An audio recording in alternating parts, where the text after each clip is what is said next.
curious to me the way that the mind resists ferociously the consciousness, that which we are experiencing, I can't even speak, experiencing itself directly. It's terrified. It's just so clear that fear is a creation of the mind. Fear lives in the mind. Fear is not in the world. There's no fear here. It is an imaginary thing. It is made up. And that doesn't mean that the experience of it isn't a real experience. Absolutely, that's a real experience. But fear itself is a concept with no reality. And when we believe in that concept, we experience what we believe fear to be. And that is really just a shaking in anticipation of pain. It's just a tension against experience. That's ultimately what fear seems to be, is a tension against experience. It's a prejudgment of not existing experience, future, usually future, or it is a judgment, it can be, of present experience, but in regards to kind of what it means, which is still future, like where it's leading, essentially. What is this leading to? How else could I be afraid of what is? It's happening. It's just then it's just happening. Then I'm just in the experience directly. I'm not concerned with what it means, where it's going.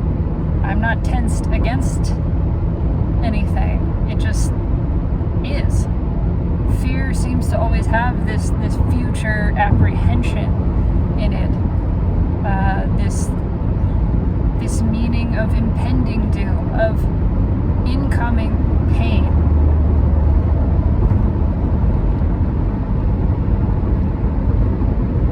So it is a story.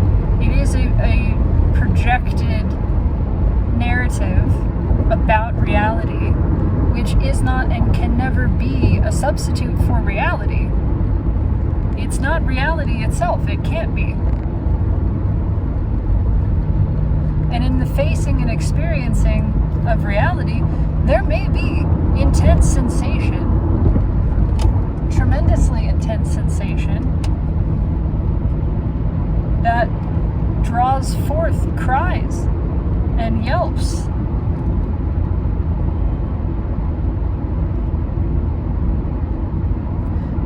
But only when a narrative is a part of that does fear enter the picture. You can be facing pain, experiencing really intense sensation that is impossible to focus away from, right?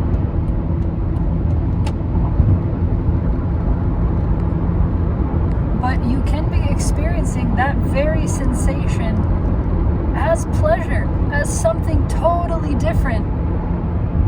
If you are not taken in by the story in the mind that is talking about it in negative terms, that is not interpreting what it means in this negative sense, that it is dangerous, that it is bad, that it means, and what is bad, but it means the incoming of impending badness. Like, what even is bad, you know? Destruction, which itself is a concept,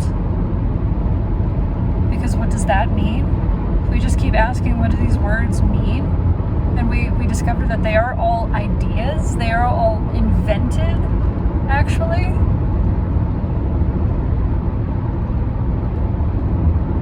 And so this is the realm of fear. It is in all of this storytelling, ultimately fantasy, that is obfuscating reality.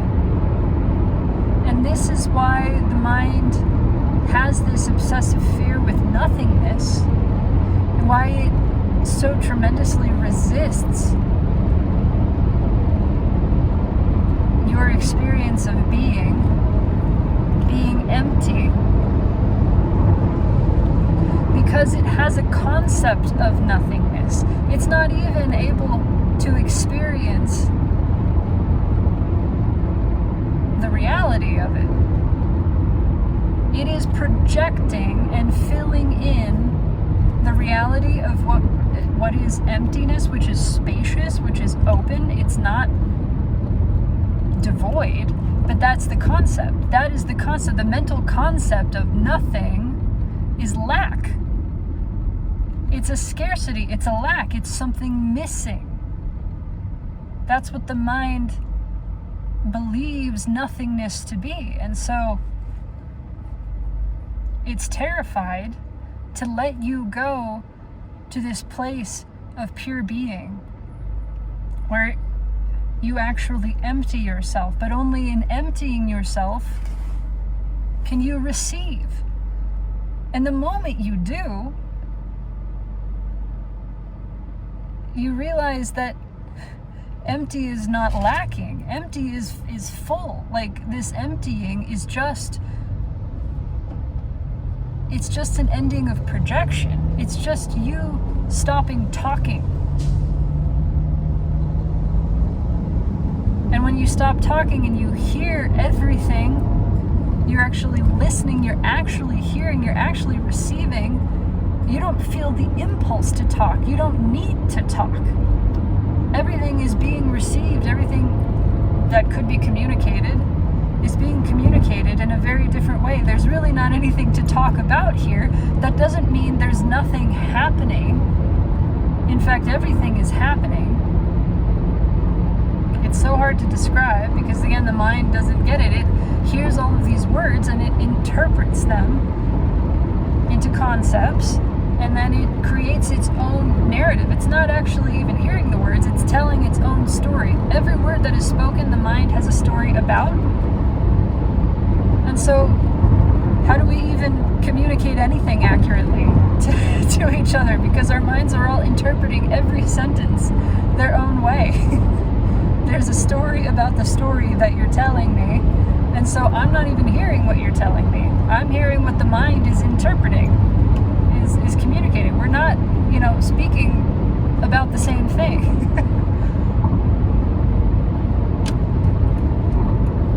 Which I feel too, of course, is why spiritual whatever is so confusing and oftentimes actually not helpful. Because the mind wants to interpret everything. And so even a person speaking as plainly as they feel they can about an experience, they're speaking about an experience which is inherently unspeakable, undefinable. They're attempting to point to it with words, but those words not only are merely pointers, but they are likely to be misinterpreted. Which is to say, interpreted at all, really. If you are not just listening, it's more the act of listening, right? It's more about the act of hearing. If you are listening to someone describing spiritual experience, wisdom, I suppose it could be called, if you are really fully actively listening, for that moment you are in that present space with them. And so you are able to sense directly by the experience, by the shared experience of it, because you're actively listening, you're able to sense what it is they're talking about. But what it is that they're talking about has nothing to do with the words that they're saying. So you are going beyond the words. And just in the act of actively listening, you're no longer projecting anything. You're not projecting belief. You're not trying to understand. The mind isn't talking about what's being said. It's just listening. And in the moment of just listening, when the mind stops talking, you have that moment of sensing what it is that is being spoken about, which is just the direct experience of being.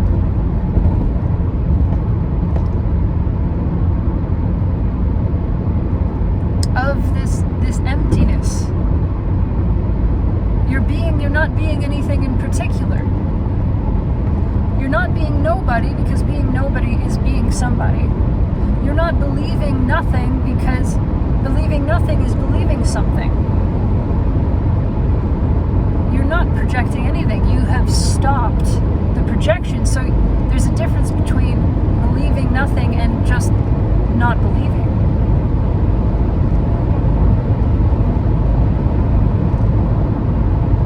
Not believing isn't covering up this space. Not believing is eliciting. Not believing is just saying, I'm not projecting anything on top of this. I'm just listening. Believing nothing is actually covering up. You're believing something, and that is the concept of nothing. Whatever nothing means to your mind, which is likely some form of lack. Some form of scarcity, of absence, of missing. And that's a very painful belief, by the way.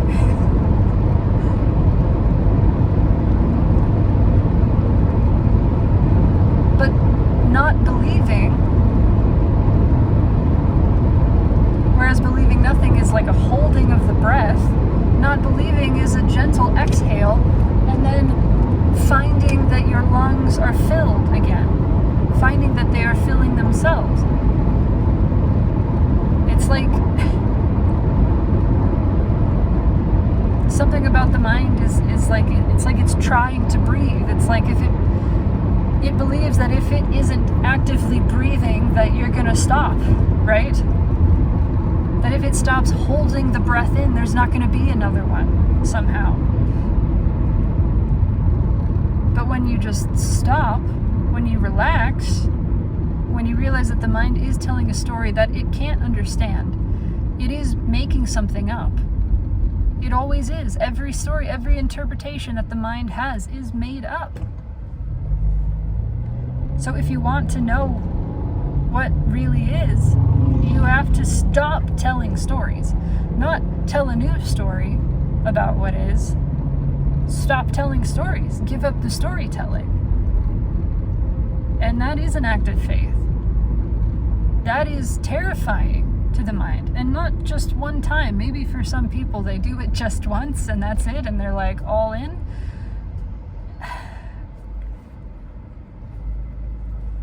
For me, this mind is very active, and it has been for a long time, and so it is a repeated practice, you know, of acclimating more and more to emptying, to feeling the fear again and again, the fear of this mentally projected idea, the belief in nothingness. Even when I've experienced it so much, the mind doesn't come into those experiences. It can't. So it's not grasping anything. It's almost as if the memory cuts off there. You know, it's like it turns off. So it's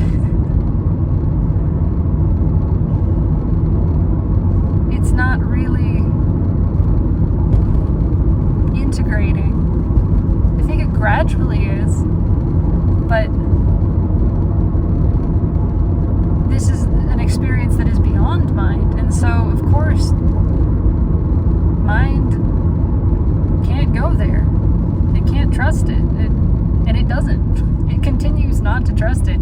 It continues to resist the emptying. It continues to fight against the surrender.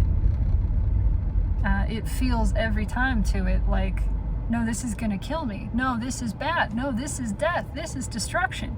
Because again, that's the story, that's its interpretation, that's the projected concept of what nothingness is, of what emptiness is.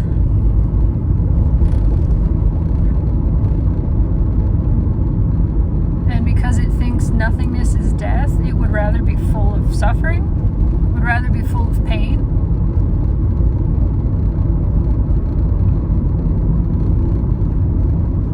Just to feel like it's full of something, just to feel like it is itself in this familiar way.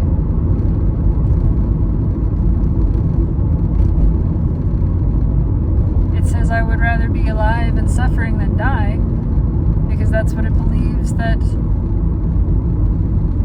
nothingness is, an absence of me, a lack of me.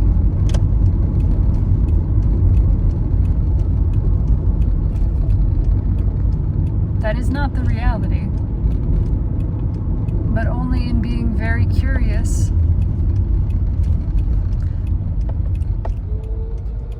about the reality, in recognizing the mind is fighting against something. It is telling a story here, and it's working so hard to tell this story that now, honestly, I'm curious. You either become just tired of, fed up with the suffering, so that you're willing to venture into this other place and just see, or you get really curious about it. You go, what the hell is the mind working so hard? Why are you so afraid of this? What is over here that you're so afraid of? You're telling a story. You don't know. You don't know what's over here.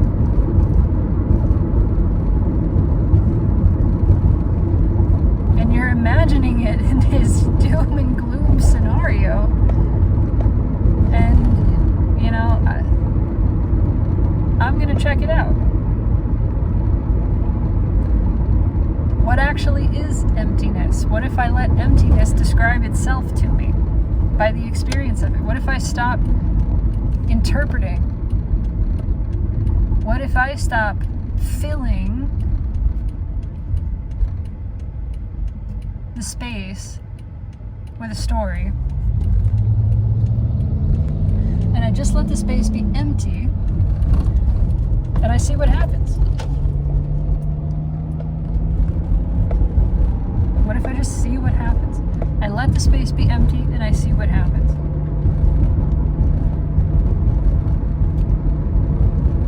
And in doing so, I have the experience of the space being filled. Naturally, effortlessly. Actually, things are arising. Actually, now that I'm holding the space open and not filling it myself with stories, with interpretations, with concepts, with ideas, now that I am not filling the space, but I'm allowing it to be empty, it becomes filled. The filling takes a lot of effort. Oh my God, so much energy put into the mental filling, the projecting onto reality to give it meaning, and just all these layers of stuff that's not there. All of the work in interpreting and predicting and deciphering, and what does it all mean? So much energy. It's exhausting, spent in filling in reality, filling in the self, defining, adding all of these details. Defining, identifying, defining. And when I just stop long enough to let there be space, let there be a beat, lo and behold, it fills in itself. And now I get to just enjoy.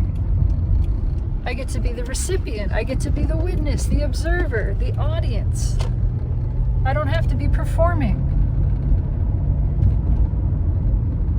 Everything is dancing for me. and through me, in fact. Now, if the dance happens that I'm a part of, in this way, in this space, it's moving through me. It's effortless. I'm not trying.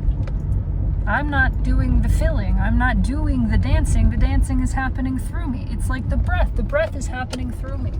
I don't have to breathe. I just let breath happen.